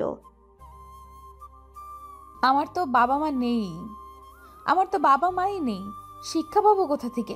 কিন্তু আপনাদের ছেলের তো বাবা মা সবই আছে, তবু আদিম মানুষের মতো আচরণ। রাগে উৎকণ্ঠিত হয়ে অর্হিতার গালে চড় মারতে গেলেই সায়রার হাত আটকে ধরে নওশাদ সাহেব। ক্ষুব্ধ চোখে চেয়ে শক্ত গলায় বললেন, ঘরে যাও সায়রা, দ্বিতীয়বার যেন এই ভুল না হয়। ফুঁসতে থাকে সায়রা। গনগনে রাগে জলের ধারা বইয়ে নিজ কক্ষের পানে হাঁটা ধরলেন। নওশাদ সাহেবের ব্রেরাময় চাহনি অস্বস্তি ঘিরে ধরল তাকে। প্রথমে নাইল, এখন আবার সায়রা।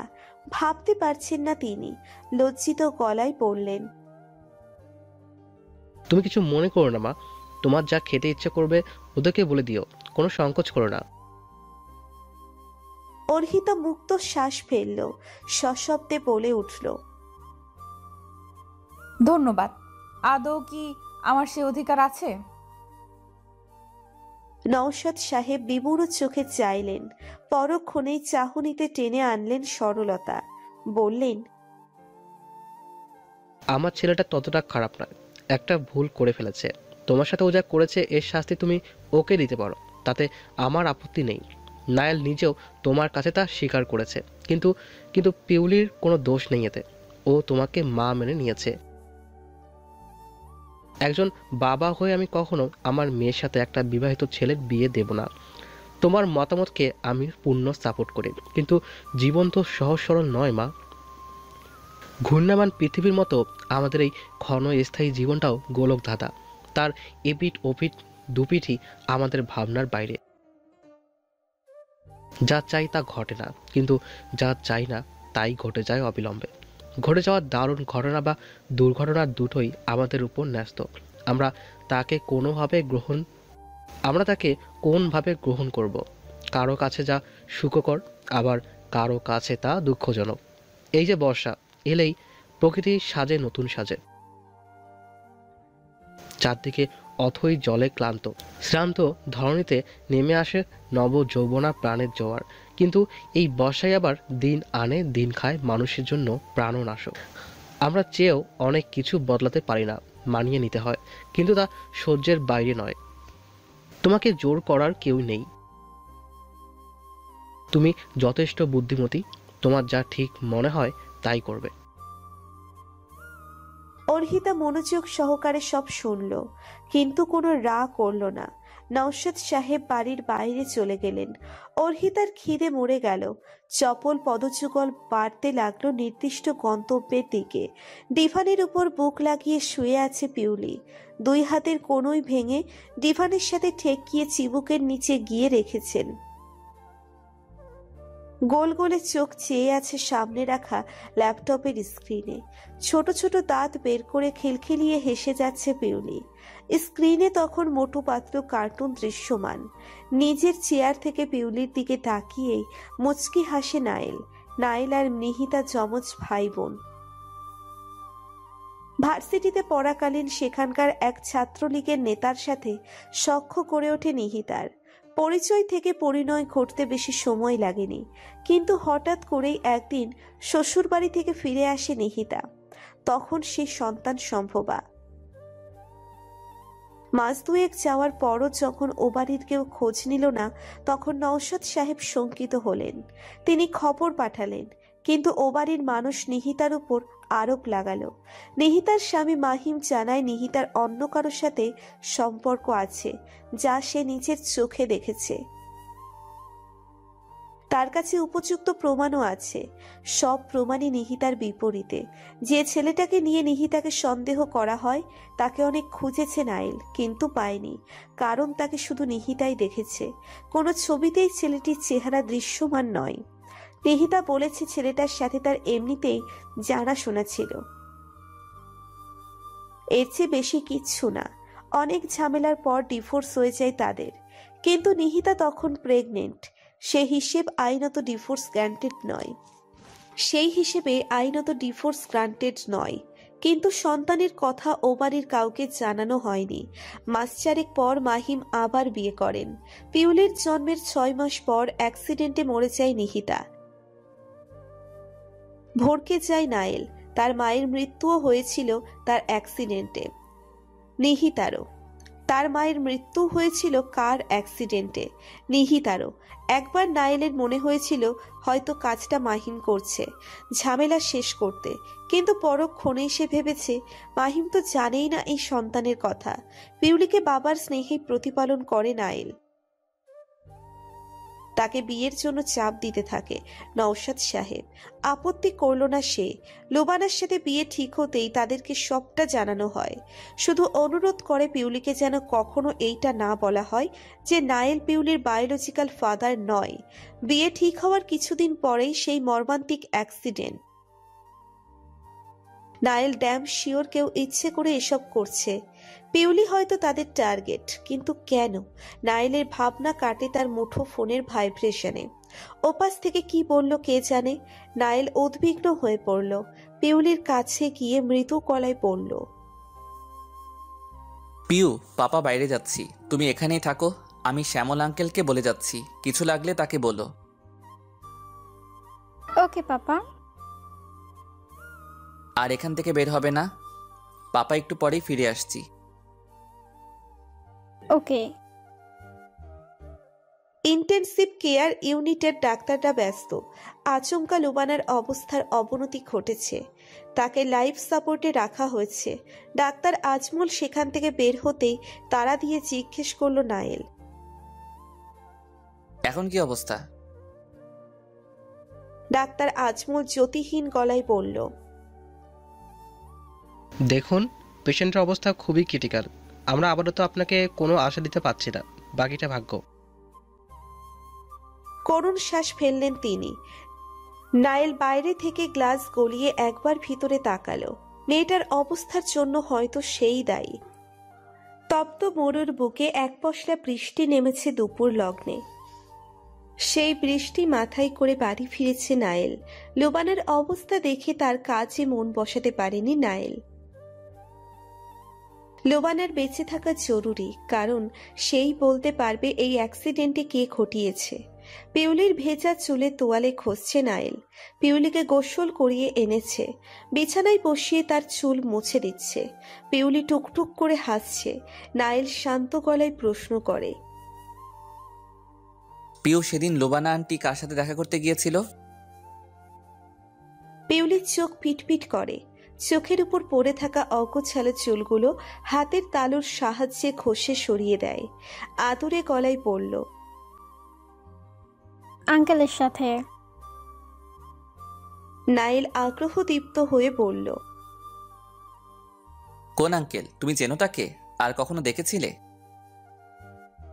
পিউলি চুপ মেরে যায়। তার ছোট্ট মস্তিষ্কে চাপ দিয়ে মনে করার চেষ্টা করে আদেও সে ওই আগন্তুককে আগে কখনো দেখেছে কিনা। লোবানা সেদিন পিউলিকে শপিং মলে নিয়ে যায়। আসার পথেই কার অ্যাক্সিডেন্ট হয়। পিউলি মাথা ঝাঁকায়, যার মানে সে মনে করতে পারছে না। হতাশ শ্বাস ফেলল নাইল। দৈবত কর্কশ স্বরে ফিরে তাকায় সে। এই যে মিস্টার টাকার কুমির, শুনতে পাচ্ছেন? নাইল ভ্রু বিলাস করে, সন্দিগ্ধ চোখে চেয়ে বলল, কিছু বলবেন? অর্হিতা পিউলির দিকে তাকায়। একটা জিন্সের হাফ প্যান্ট আর গোলাপি সাদার মিশ্রণে ফ্রক পরেছে পিউলি। অর্হিতাকে দেখে অধর ছড়িয়ে হাসে। অর্হিতা চোখ ফেরায়। মেয়েটার হাসি দেখলেই গলে যেতে ইচ্ছে করে। চোয়াল শক্ত করে অর্হিতা ঠান্ডা গলায় বলল, আমার ওয়াশরুমের ট্যাপ দিয়ে পানি আসছে না, একটু দেখবেন? নাইল ঘুরে তাকায়। টেবিল থেকে চিরুনি নিয়ে পিউলির চুল আঁচড়াতে থাকে।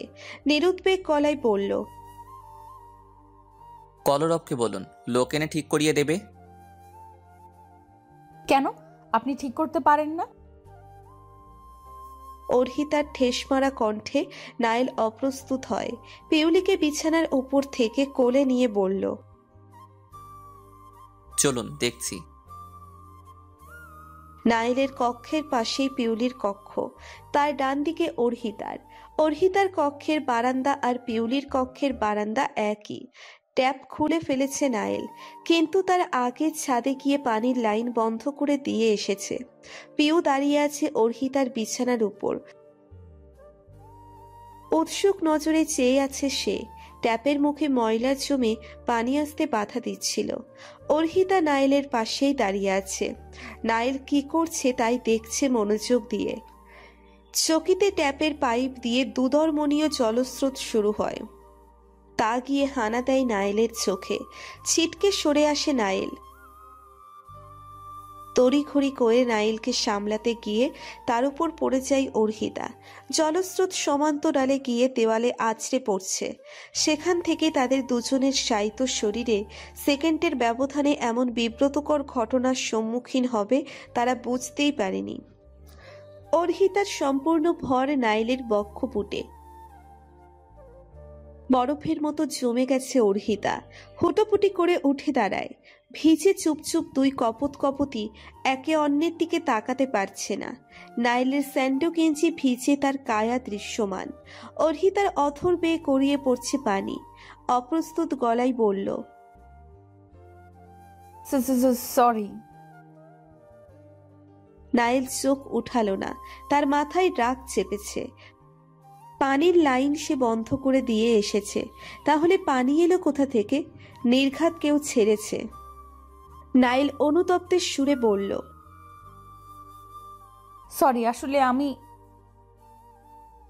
ওয়াশরুম থেকে বেরিয়ে আসে অর্হিতা। তাকে দেখে জ্যোতিহীন চোখে চাইল পিউলি। ওয়াশরুমে দরজার কাছে এসে জোর গলায় বলে ওঠে নাইল, পিউ, কলরব ভাইয়াকে ডেকে আনো, বলো পাপা ডাকছে। পিউলি ঝলমলে গলায় বলল, ওকে পাপা। বিছানা থেকে নেমেই ছুট লাগায় পিউলি। একপাশে দাঁড়িয়ে আছে অর্হিতা। ভেজা শরীর দিয়ে টুপটুপ করে পানি পড়ছে। নাইলের অবাধ্য চোখ গিয়ে আবদ্ধ হচ্ছে অর্হিতার ভেজা আখি পল্লবে। দীর্ঘ পল্লব ভিজে একে অপরকে জড়িয়ে আছে। মুখে জমে আছে পানি। তা চেপে চেপে মুছে নিচ্ছে অর্হিতা। তার ভেজা ওষ্ঠাধর ক্রমশ কম্পিত হচ্ছে।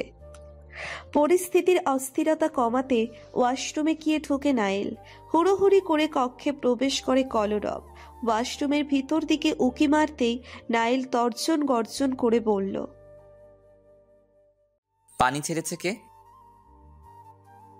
কলরব থতমত খেয়ে বলল, রীতি ম্যাম বলল পানি আসছে না, তাই ছাদে গিয়েছিলাম। গিয়ে দেখি লাই যখন বন্ধ তখন তোমার দুর্বল মস্তিষ্কে ঢুকে নিচে কেউ হয়তো বন্ধ করেছে। যাও, এখনো দাঁড়িয়ে আছো কেন? বন্ধ করে দিয়ে আসো। প্লাম্বারকে খবর দাও। গো ফাস্ট। জি জি স্যার। নীলাভ্রের দিকে উদাস চিত্তে চেয়ে আছে অর্হিতা। শুভ্র সতেজ জলদের লুকোচুরি খেলা, প্রভঞ্জনে মৃদু দোল। ছাদের কার্নিশে দাঁড়িয়ে আছে সে। এক পশলা বৃষ্টি হতেই ঝলমলে নীলাভ্রের বুক ছিঁড়ে উঠছে থোকা থোকা জলদ। চকিতে বাড়ির সামনে কাউকে দেখে ভ্রু কুচকায় অর্হিতা। টান টান চোখে চেয়ে বুঝতে পারল উক্ত ব্যক্তি আর অন্য কেউ নয়, তারই ভাই অর্নিশ। অর্হিতা কাল বিলম্ব করে না, দ্রুত পা চালিয়ে নিচে নেমে আসে। কিন্তু বিপত্তি বাধে সেখানেই। সিঁড়ির শেষ প্রান্তে এসে হাঁটু মুড়ে পড়ে যায় অর্হিতা। তার আঙ্গুলের ডগা ফেটে গিয়ে লৌহর স্ফীত ধারা বইতে থাকে। অর্হিতার আর্ত চিৎকারে রান্নাঘর থেকে উদ্ভ্রান্তের মতো ছুটে আসে কলরব। থমকে যায় সে। নাইল তার বাবার ঘরেই ছিল। তারাও একে একে জড়ো হয়। ব্যথায় কাতরাতে থাকে অর্হিতা। দরজা দিয়ে রীতির সাথে প্রবেশ করে পিউলি। অর্হিতাকে দেখে জল ছলছল আঁখি তার। ভ্যাভ্যা করে কেঁদে অস্থির। পিউলির এই অবস্থায় নিজেকে ভুলে যায় অর্হিতা। রীতি গম্ভীর গলায় বলে ওঠে, বাইরে একটা লোক এসেছে, নাইলের সাথে দেখা করতে চায়। নাইল জানে কে এসেছে, তাই সে প্রতিক্রিয়াহীন। নাইল অর্হিতার দিকে তাকিয়ে কারো গলায় প্রশ্ন করে, এভাবে ছুটছিলেন কেন? ট্রেন মিস হয়ে যাচ্ছে আপনার? অর্হিতা তার ব্যথা ভুলে গেল। টকবগে গলায় বলল, ভাইয়া কেন এসেছে আপনার কাছে? নিরুত্তর নাইল। সকলের সামনে এক অদ্ভুত কাজ করে বসল সে। অর্হিতাকে পাঁচ কোলে করে নিয়ে বলল, রীতি, বাবার ঘর থেকে ফার্স্ট এইড বক্সটা নিয়ে এসো। পিউলি, আমার সাথে এসো। কলরব গিয়ে বাইরের লোকটাকে ড্রয়িং রুমে বসতে বলো, আমি আসছি। অর্হিতা বিস্মিত চোখে চেয়ে রইল। আতকে উঠে নাইলের কলার খামচে ধরেছে সে।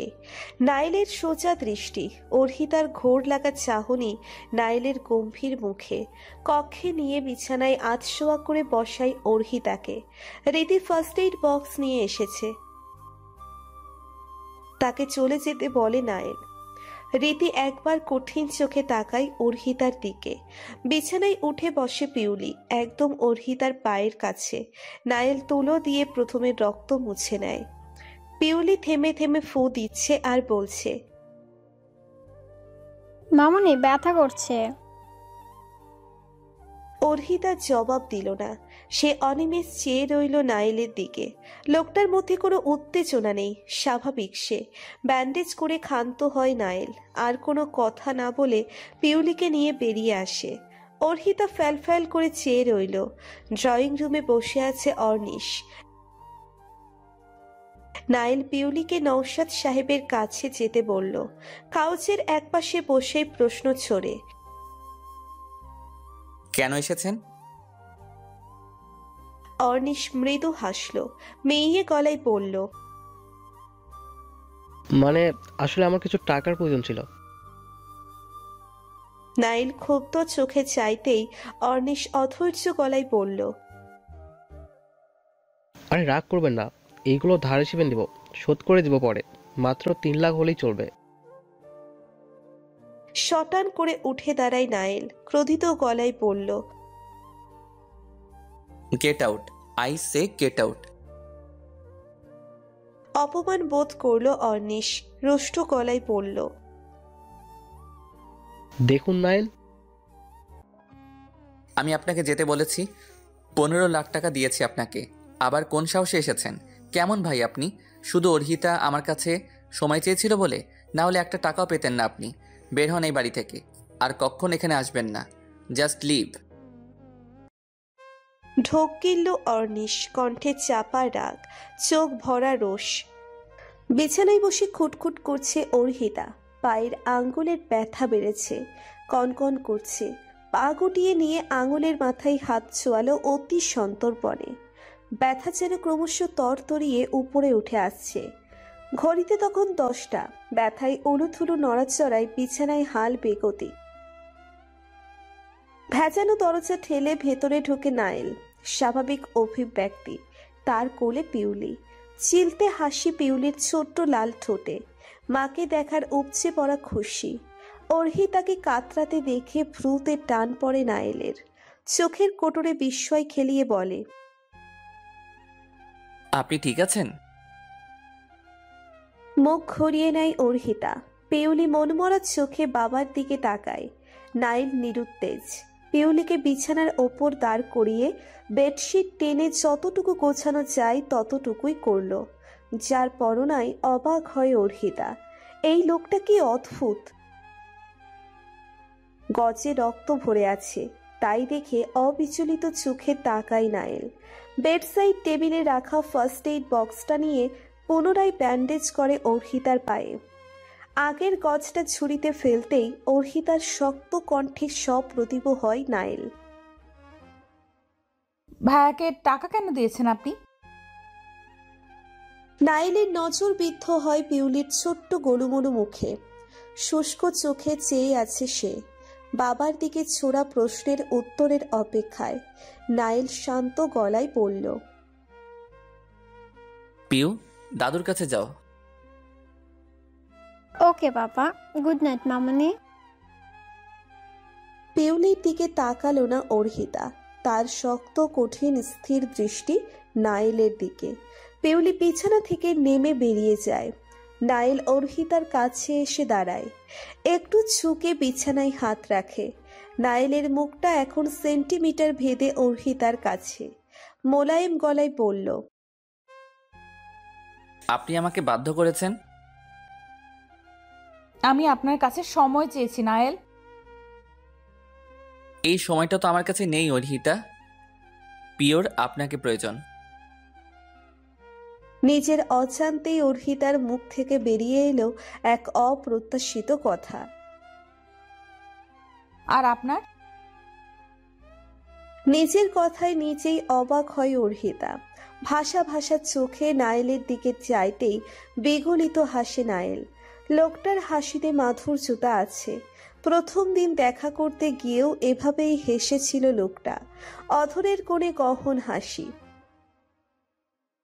অর্হিতাকে চরম পর্যায়ে অবাক করে দিয়ে তার কানের কাছে মুখ নিয়ে ফিসফিসিয়ে বলল, তার চেয়ে বেশি প্রয়োজন? নায়েলের উষ্ণ নিঃশ্বাসে বিদ্যুৎ খেলে গেল অর্হিতার শীতল দেহ পিঞ্জরে।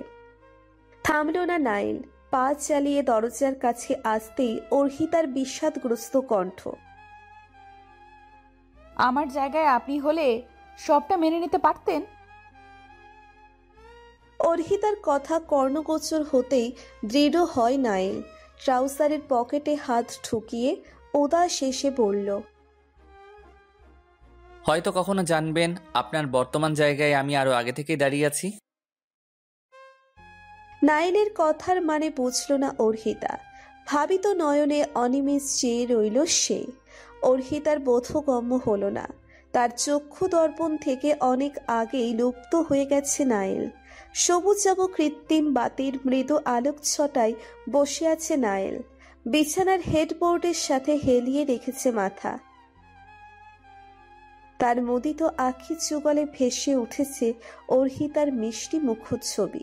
মেয়েটার শরীরের মিষ্টি গন্ধ তার দেহ পিঞ্জরে আলোড়ন তুলেছে। লুবানার সাথে নায়েলের বিয়েটা হঠাৎ করেই ঠিক করা হয়। নওশাদ সাহেব নিজের বন্ধুর মেয়ের সাথে ছেলের বিয়ে ঠিক করতে বেশি সময় নেয়নি। নায়েলও সম্মতি দেয়। নিহিতার হঠাৎ বিয়ে, ডিভোর্স, পিউলি, এসব কিছুর মাঝে নায়েল নিজেকে নিয়ে ভাবতে পারেনি কখনো। তাই বিয়েতে অসম্মতি হওয়ার কোনো জুৎসই কারণ ছিল না। আর পিউলির একজন মায়ের খুব প্রয়োজন ছিল, কিন্তু সহসা সবকিছু উল্টোপাল্টা হয়ে গেল। কিন্তু অর্হিতার প্রতি কিছু একটা অনুভব করে নায়েল, যা লুবানার ক্ষেত্রে হয়নি। তবে এই অনুভূতির কোনো নাম নেই তার কাছে। আচমকা চকচকে আলোর তীক্ষ্ণ ফলা হানা দেয় নায়েলের চোখে। অমিলিত গম্ভীর চিন্তিত আনন্দ। নায়েল সোজা হয়ে বসে, হাতের মোবাইলটা বালিশের উপরে রেখে সতর্ক কণ্ঠে বলল, বাবা তুমি? নওশাদ সাহেব নৈঃশব্দে শ্বাস ফেললেন। সেই শ্বাসে ছিল তীব্র বিতৃষ্ণা। বিছানার উপর নিরুদ্বেগ চিত্তে বসলেন। চোখের চশমাটা ঠিক করে নায়েলের দিকে চাইলেন। পরন্ত শ্বাসের সাথে বললেন, লুবনার বাবার সাথে দেখা হয়েছিল আজ। নায়েল অনুতপ্ত চোখে তাকালো, ভারী গলায় বলল, আমি তো চেষ্টা করছি বাবা, লুবানার অবস্থা ভালো না। আমি আমার চেষ্টার ত্রুটি রাখছি না। নওশাদ সাহেব দুঃখী গলায় বললেন, মেয়েটার জন্য চিন্তা হচ্ছে। নায়েলের বুক ছিঁড়ে বেরিয়ে এলো হতাশ শ্বাস। সবকিছু এত জলদি ঘটে গেল, সে কিছুই করতে পারেনি। নওশাদ সাহেব আচমকা সন্দিগ্ধ গলায় বললেন, অহিরতা মেয়েটা বড্ড কঠিন। আমার মনে হয় ওকে সবটা জানিয়ে দেওয়া উচিত তোমার। নায়েল কিছু সময় নীরব রইল। মৌনতার দ্বার ভেঙে বলল, হ্যাঁ আমি দেখছি বাবা, অর্হিতাকে সবটা জানানোর চেষ্টা করব, কিন্তু থেমে গেল নায়েল। নওশাদ সাহেব উদ্গ্রীব চোখে চেয়ে বললেন, কিন্তু কি? নায়েল কথা ঘুরালো, বলল, কিছু না, অনেক রাত হয়েছে, তুমি শুয়ে পড়ো গিয়ে, না হলে শরীর খারাপ করবে তোমার। ভরসা রাখো আমার উপর, পিউলির কোনো ক্ষতি হবে না। নওশাদ সাহেব ছেলের কথা মেনে নিলেও স্বস্তি পেল না। নীরবে ত্যাগ করলেন নায়েলের কক্ষ। যাওয়ার আগে বাতি নিভিয়ে গেলেন। নায়েল শটান হয়ে শুয়ে পড়ল। কাকে সন্দেহ করবে সে? কে হতে পারে? কার সাথে দেখা করতে গিয়েছিল লুবানা? সকল প্রশ্ন নায়েলের চোখের সামনে ঝিঝি পোকার মতো উড়তে লাগলো। নিভু নিভু চোখে সেই আলোর ঝলকানিতে নাইল দেখতে পেল অর্হিতাকে। হাসি ফুটে উঠল নাইলের ব্যথাতুর চিন্তিত মনে। ঘুমের সাগরে হাতড়ে ঘুমের দেশেই তলিয়ে গেল সে। সাথে নিল একরাশ আশা। 2 দিন চলে গেল প্রকৃতির নিয়মেই। অর্হিতার পায়ের ব্যথা অনেকটাই কমে এসেছে। প্রকৃতির ধরা বাঁধা নিয়ম অনুযায়ী ক্ষত সেরে যায় তার আপন সময়ে। খাবার টেবিলে সবাই উপস্থিত থাকলেও ছিল না অর্হিতা। মেয়েটার ভোরে ওঠার অভ্যেস কিনা, তাই সকাল সকাল খেয়ে নিয়েছে। সকালের নাস্তায় যখন সকলে মশগুল, সিঁড়ি বেয়ে নামছে অর্হিতা। গায়ে হলুদ রঙের 3 পিস, কাঁধে ঝোলানো হ্যান্ডব্যাগ নিয়ে বিনা দ্বিধায় হেঁটে যাচ্ছে। বাড়ির আরো কজন লোকের উৎসুক নজর যে তার গতিবিধিতে তাক করা, তা অর্হিতা দৃষ্টিগোচর হলো না। নাইলের রাশভারী কণ্ঠে থমকে যায় অর্হিতা।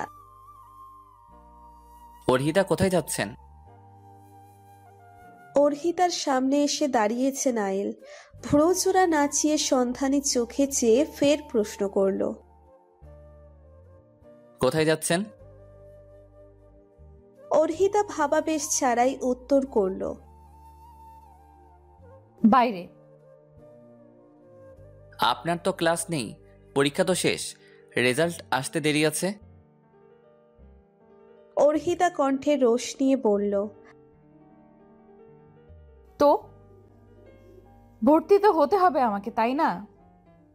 টিউশনি আছে আমার। গত 1 সপ্তাহ এই বিএটি এর কারণে পড়াতে যেতে পারিনি আমি।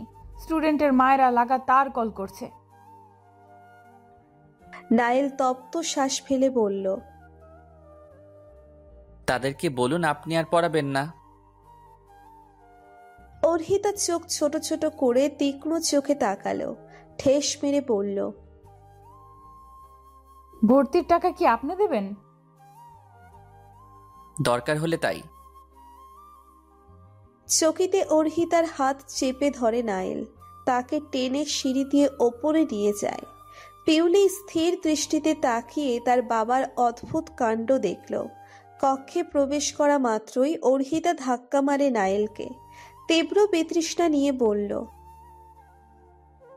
এমনি তো ভাজা মাছটা উল্টে খেতে পারেন না, আর এখন গিরগিটি কোথাকার। নাইল বিগলিত হাসে, চাপা গলায় বলল, আপনার মাস্টার্সে ভর্তির ব্যবস্থা আমি করব। আপনি তো বাইরে যেতে চেয়েছেন, তাই না? অর্হিতা একটা চোখ ছোট করে কেমন রহস্যঘন চাহনিতে দেখল নাইলকে। প্যাটের মতলবটা কি? মুখ খুলল অর্হিতা, রয়ে শুয়ে বলল, আপনি কেন টাকা দেবেন? আমার ব্যবস্থা আমি নিজেই করে নিতে পারবো। নাইল ঝরা হাসল। অর্হিতা কঠিন দৃষ্টিতে তাকিয়ে আছে। নাইলের হাসিতে রাগ হচ্ছে তার। নাইল গলায় শ্লেষা পরিষ্কার করে বলল, আমার নয়, আপনার টাকা। মোহনার টাকা তো শোধ করা হয়নি, তাতে শুধু আপনার অধিকার। ওই টাকা দিয়েই না হয় ভর্তি হবেন, আপনার যখন আপনার টাকায় পড়তে ইচ্ছে করছে। অর্হিতার মস্তিষ্ক তড়াক করে উঠল। কি বলতে চাই সে? একটা কিছু মাথায় প্রবেশ করতেই তেতে ওঠে অর্হিতা। বলল, কি বলতে চান আপনি? নাইল ধীর গতিতে এগিয়ে আসে অর্হিতার কাছে, তার শ্বাসের কাছে। অর্হিতার পূর্ণ নজর নাইলের ভরাট পুরুষালী চেহারায়। কম্পিত হয় তার দেহ। পুরুষ অবয়বের এতটা সন্নিকটে সে আসেনি এর আগে। অর্হিতা চোখ সরায়। লজ্জায় কেঁপে ওঠে তার দীর্ঘ আখি পল্লব। দুষ্টু চাহনি নাইলের, কণ্ঠে সরসতা। অর্হিতার কানের কাছে মুখ নিয়ে ফ্যাঁস ফেঁসে গলায় বলল, আপনি যা বুঝেছেন তাই। 1 সপ্তাহ তো হয়ে এলো বিয়ের। দহন ক্রিয়ার আশেপাশে দাহ্য বস্ত্র থাকলে আগুন কিন্তু তাকে আপন করে নেবেই। Mind it, Arhita. সরুন এখান থেকে। খিলখিলিয়ে হেসে ওঠে নাইল। অর্হিতাকে চমকিত করে তার কক্ষের দরজা বাইরে থেকে লক করে দেয় নাইল। অর্হিতা রাগের প্রকাশ ঘটিয়ে বলল, নায়েল, নায়েল, দরজা খুলুন বলছি। এই দরজা এখন আর খুলবে না, দুপুর পর্যন্ত অপেক্ষা করুন, আমি অফিস থেকে এসে খুলব। ভালো হবে না বলে দিচ্ছি। Okay, I am ready for that, bye. অর্হিতার মাথায় চড়ে গেল রাগ। লোকটা আসলেই একটা কুমির, গিরগিটি। মেয়ের সামনে তো এমন ভাব নাই যেন ধবধবে তরল দুধ, কিন্তু পেছনে ডালমে কুচ কালা হ্যায়। বজ্জাত লোক। সিঁড়ির নিচেই দাঁড়িয়ে আছে পিউলি। তার কৌতূহলী দুই চোখ সিঁড়ি বেয়ে দবদবিয়ে নেমে আসা নাইলের দিকে। ভাঙা ভাঙা গলায় পড়ল, পাপা, তুমি মামুনিকে ঘরে বন্দি করলে কেন? নাইল এক ঝটকায় মেয়েকে কোলে তুলে নিয়ে গালে চুমু খায়। আদর মাখা স্বরে বলল, মামুনির পা তো এখনো ঠিক হয়নি প্রিন্সেস, তাই মামুনিকে বাইরে যেতে দেওয়া যাবে না। মামুনি তো রাগ করবে। পাপা তোমাকে জোর করে দুধ ফিনিশ করায়, তাই না? পাপার উপর রাগ করে তুমি? পিউলি নিঃশব্দে মাথা নাড়িয়ে না বোধক সম্মতি দেয়। স্মিত হাস্য অথরে বলল নাইল, মামুনিও রাগ করবে না। ততক্ষণে পিউলিকে নিয়ে বাড়ির বাইরে চলে এসেছে নাইল। গাড়িতে বসাতেই পিউলি দুম করে প্রশ্ন করে বসে, পাপা, মামুনি দুপুরে খাবে না। ড্রাইভিং সিটে বসে নাইল। স্বগক্তি করে বলল, নিজের খাওয়ার তাড়া না থাকলেও মায়ের খাওয়া নিয়ে তৎপর সে। চাপা হাসে নাইল, সশব্দে বলল, ডোন্ট ওয়ারি পিউ, তোমার মামুনির খিদে লাগার আগেই আমরা ফটাফট চলে আসব। প্লেন দিয়ে? ইয়েস, উড়ে উড়ে। দন্তপাটি সমান্তরাল করে খিলখিলিয়ে হেসে ওঠে পিউলি। মেয়ের হাসিতে হৃষ্ট হয় নাইলের অন্তঃকরণ। দরজা খুলে ভেতরে প্রবিষ্ট হতে হতে নিজের কণ্ঠের আলোড়নে সতর্ক করে অর্হিতাকে নাইল। সরস্বী তার দিকে চাইল অর্হিতা। ঠোঁটের কোণে বিদ্যুৎ বেগে ছোট্ট করে হাসল নাইল। তার হাতে খাবারের ট্রে, গুটি গুটি পায়ে বাবার সাথে উপস্থিত পিউলি। মুখে তার ঝলমলে সূর্যের বিকীর্ণ কিরণের হাসি, যেন ক্ষণ পলেই বিঁধে যাবে তা যে কারো চিত্তে। পিউলি দেরি করে না, ব্যস্ত পায়ে বিছানায় উঠে অর্হিতার পাশে বসে মৃদু মধুর গলায় বলল, মামুনি, খিদে পেয়েছে তোমার? অর্হিতা বাঁকা চোখে তাকালো, কোনো সদুত্তর করল না। নাইল খাবারের ট্রেটা বেডসাইড টেবিলের উপর রাখে। একটা টুল টেনে নিয়ে অর্হিতার পাশ ঘেঁষে বসে। অর্হিতার হাতে তখন রবীন্দ্রনাথ ঠাকুরের শেষের কবিতা উপন্যাস। সেদিকে চোখে পড়তেই গড়গড় করে বলে ওঠে নাইল, হে অচেনা দিন যায়, সন্ধ্যা হয় সময় রবে না, তীব্র আকস্মিক বাধা বন্ধ ছিন্ন করি দিক, তোমারে চেনার অগ্নি দীপ্ত শিখা উঠুক উজ্জ্বলী, দিব তাহে জীবন অঞ্জলি। অর্হিতা ফ্যাকাশে দৃষ্টিতে তাকায়, যেন কথাগুলো তাকে উদ্দেশ্য করেই বলা। সন্ধানী গলায় পড়ল, আপনি শেষের কবিতা পড়েছেন? নাইল স্মিত হাসল, পেলব গলায় বলল, দারুণ উপন্যাস, কয়েকবার পড়েছি। লাবণ্য প্রেমে যতবার পড়েছি তার চেয়ে মনোমুগ্ধকর ছিল অমিত, পড়ুন। অর্হিতা ভাবুক গলায় বলল, আর কি পড়েছেন? তা আপাতত মনে পড়ছে না। অর্হিতা ছোট্ট শ্বাস ফেলল। পরক্ষণেই মনে পড়ল তাকে ঘর বন্দি করে রেখে যাওয়ার কথা। খাবারের ট্রেতে নজর বুলিয়ে বলল, সারা সকাল ঘরে আটকে রেখে এখন এসেছেন আদিক্ষেতা দেখাতে? নাইল মৃদু গলায় বলল, আপনিও জানেন আমি যা করেছি আপনার ভালোর জন্যই করেছি। ভাইয়া কেন এসেছিল সেদিন? অর্হিতার প্রশ্নে করা হলো নাইলের চাহনি। ঠান্ডা গলায় বলল, ফ্ল্যাটটা পেতে আরো 3 লাখ টাকার প্রয়োজন, সেই জন্য এসেছিল। আপনি কেন ওকে টাকা দিয়েছিলেন? নাইল গম্ভীর গলায় বলল, আপনি আমাকে বাধ্য করেছেন এমনটা করতে। সব তো ঠিক ছিল, বেঁকে বসলেন কেন আপনি? অর্হিতা সচল চোখে চেয়ে রয়। নাইল যথেষ্ট চেষ্টা করেছে এই বিয়েতে রাজি করাতে অর্হিতাকে। সব জেনে অর্হিতা রাজিও হয়েছিল, কিন্তু যখন জানতে পারে অর্নিশ আশা করে বসে আছে বিবাহিত ছেলের সাথে বোনের বিয়ে দিয়ে টাকা হাতাবে, তখনই বেঁকে বসে অর্হিতা। অর্হিতা তখন চেয়েছে সে এখন বিয়ে করবে না, মাস্টার্স পড়ার পাশাপাশি কোনো জব খুঁজে নেবে, যেন ভাইয়ের উপর আর নির্ভর করতে না হয়। কিন্তু সব গন্ডগোল করে ফেলে নাইল। অর্নিশকে মোটা অঙ্কের টাকা দেওয়ার নাইলের প্রতি বিতৃষ্ণা তৈরি হয় অর্হিতার। অর্হিতা ফুঁসে উঠে বলল, তাই বলে আপনি ভাইয়াকে টাকা দেবেন? নাইল ক্লান্ত শ্বাস ফেলল। অর্হিতার আর একটু কাছে চেপে এসে চাপা স্বরে বলল, আমি টাকা না দিলে এখন কোনো অর্ধবুড়োর বিছানায় তন্দ্রা বিলাস করতেন। অর্হিতা চমকিত চোখে তাকিয়ে বলল, কি বললেন? পরে বলছি, খেয়ে নিন এখন। পিউ আপনার জন্য না খেয়ে আছে। অর্হিতা ক্ষুণ্ণ চোখে তাকিয়ে বলল, কেন? বলল, মামনি না খেলে সেও খাবে না, খেয়ে নিন আপনি, আর আপনার সব প্রশ্নের উত্তর পাবেন। যতটা খারাপ ভাবছেন ততটা খারাপ নই আমি, নিরুপায়। নাইলের প্রতিটি মুখ নিঃসৃত শব্দ শ্রবণ করে অর্হিতা কোনরূপ ভাবাবেশ ছাড়া বলল, পিউ এখানেই থাক, আপনি যান। নাইল পিউলির দিকে তাকাতেই বিশ্বজয়ের হাসি দেখতে পেল সে মেয়ের আদরে দুই চোখে।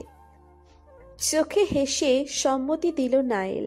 পা গুটিয়ে খাবারের ট্রেটা বিছানার উপর রাখল অর্হিতা। বাটি থেকে প্লেটে খাবার বেড়ে নিয়ে পিউলির দিকে প্রশ্ন ছড়ে, খাওনি কেন তুমি? খেয়েছি তো। অর্হিতা কপালে ভাঁজ তোলে, গিরগিটি মিথ্যে বলল, তাহলে তোমার বাবা কেন বলল খাওনি? আমি জুস খেয়েছি, আইসক্রিমও খেয়েছি। অর্হিতা গোলা গোলা চোখে বিরক্তি নিয়ে তাকিয়ে বলল, এগুলো খাওয়া ভালো না। পাপা বলেছে। তাহলে খেয়েছো কেন? পিউলি মাথা নিচু করে পায়ের আঙ্গুলের ভাঁজে হাতের আঙ্গুল ঠুকিয়ে বলল, আমার খিদে পেয়েছে। অর্হিতার ভীষণ রাগ হলো। মেয়েটাও বাবার মতো জেদি। অর্হিতা নিজের মুখে খাবার দিতে গিয়েও থেমে যায়। পিউলি কেমন কাতর চোখে চেয়ে আছে, নিশ্চয়ই মেয়েটার খিদে পেয়েছে। হা করো। হা। মাছের মতো গোল করে হা করে পিউলি। অর্হিতা মুচকি হাসে। কি করে রেগে থাকবে এই মেয়েটার সাথে সে? অর্হিতা চাপা গলায় প্রশ্ন করে, পিউ তোমার মা কোথায়?